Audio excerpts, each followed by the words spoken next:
নমস্কার বন্ধুরা, আমি আপনাদের প্রিয় গল্পকার। আজ আমি আপনাদের জন্য নিয়ে এসেছি এক নতুন গভীর আবেগী এবং রোমাঞ্চকর কাহিনী।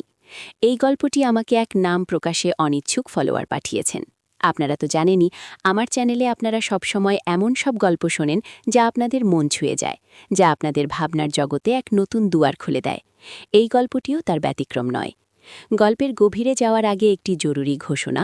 এই গল্পের কোনো এক ফাঁকে আমি আমার ব্যক্তিগত আইএমও নাম্বারটি দেব, তাই নাম্বারটি পেতে হলে পুরো গল্পটি মনোযোগ দিয়ে শুনতে হবে।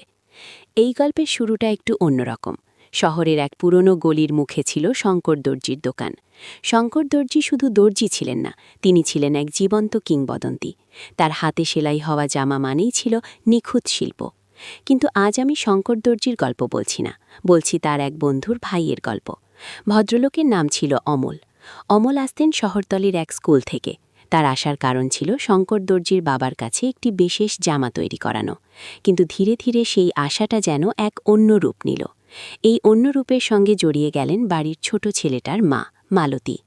মালতীর বয়স তখন মাত্র ৩২, ২ ছেলে মেয়ে, স্বামী, সব মিলিয়ে এক সাধারণ বাঙালি গৃহবধূ।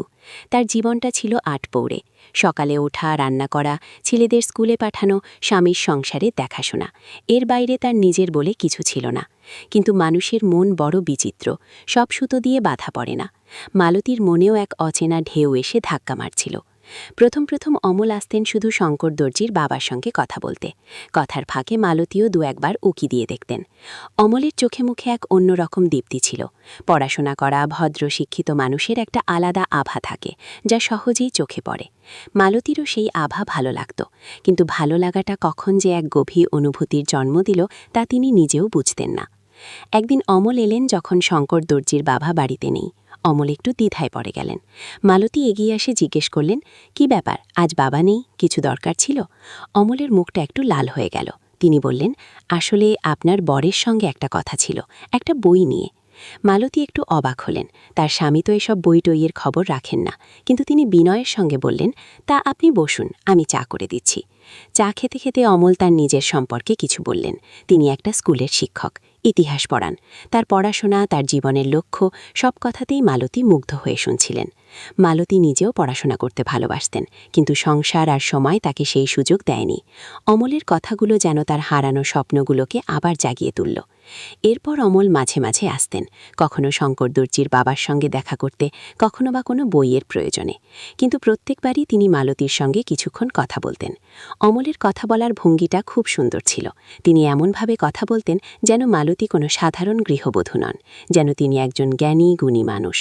মালতী তার নিজের জীবনের কথা বলতেন, তার ছোট ছোট আনন্দ, তার না বলা কথাগুলো। অমল মন দিয়ে শুনতেন। তার চোখে মুখে এক গভীর মনোযোগ থাকত, যা মালতী আগে কখনো কারো চোখে দেখেননি। মালতী বুঝতে পারছিলেন এই মনোযোগ সাধারণ নয়। এই মনোযোগ তাকে এক অন্য জগতে টেনে নিয়ে যাচ্ছে। তার নিজের স্বামী, সংসার, সবকিছুই যেন এই নতুন অনুভূতির কাছে ম্লান হয়ে যাচ্ছিল। অমলের উপস্থিতি তার জীবনে এক নতুন রঙের সঞ্চার করেছিল। তিনি অমলের জন্য অপেক্ষা করতেন। অমল এলে তার মন খুশিতে ভরে উঠত। একদিন অমল এলেন একটি নতুন বই নিয়ে।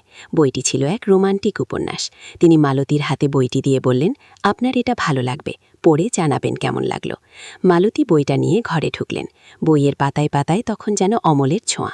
অমলের সেই গভীর মনোযোগ, তার কথা বলার ভঙ্গি, তার হাতের স্পর্শ, সব যেন সেই বইয়ের পাতায় জীবন্ত হয়ে উঠল। রাতে যখন বাড়ির সবাই ঘুমিয়ে পড়ত, মালতী চুপি চুপি আলো জ্বেলে বইটা পড়তেন। অমলের কথাগুলো তার কানে বাজত। তিনি অনুভব করতেন অমল তাকে অন্য চোখে দেখছেন। এই অন্য চোখে দেখাটা তাকে যেমন ভয় দেখাচ্ছিল, তেমনই এক অদ্ভুত আকর্ষণও তৈরি করছিল। তিনি কি ভুল পথে চালিত হচ্ছেন? তার পরিবার, তার স্বামী, এদের কথা ভাবলে তার বুক কেঁপে উঠত। কিন্তু অমলের সান্নিধ্য, তার সেই নীরব মনোযোগ, এসব কিছু যেন এক মায়াজাল তৈরি করছিল, যা থেকে বের হওয়া তার পক্ষে কঠিন হয়ে পড়ছিল। একদিন অমল এলেন একটি বিশেষ কারণে। শঙ্কর দর্জির বাবা গ্রামের বাড়িতে গেছেন। অমল একা এসেছিলেন। ঘরে তখন আর কেউ ছিল না। মালতী দরজা খুলে দিলেন। অমলকে দেখে তার বুক ধুকপুক করছিল। অমল ঘরে ঢুকলেন, দরজাটা আস্তে করে বন্ধ করে দিলেন। মালতী দাঁড়িয়ে রইলেন। তার শরীর কাঁপছিল। অমল মালতীর দিকে এগিয়ে আসলেন। তার চোখে ছিল এক অন্যরকম ভাষা। তিনি মালতীর মুখের দিকে তাকিয়ে রইলেন।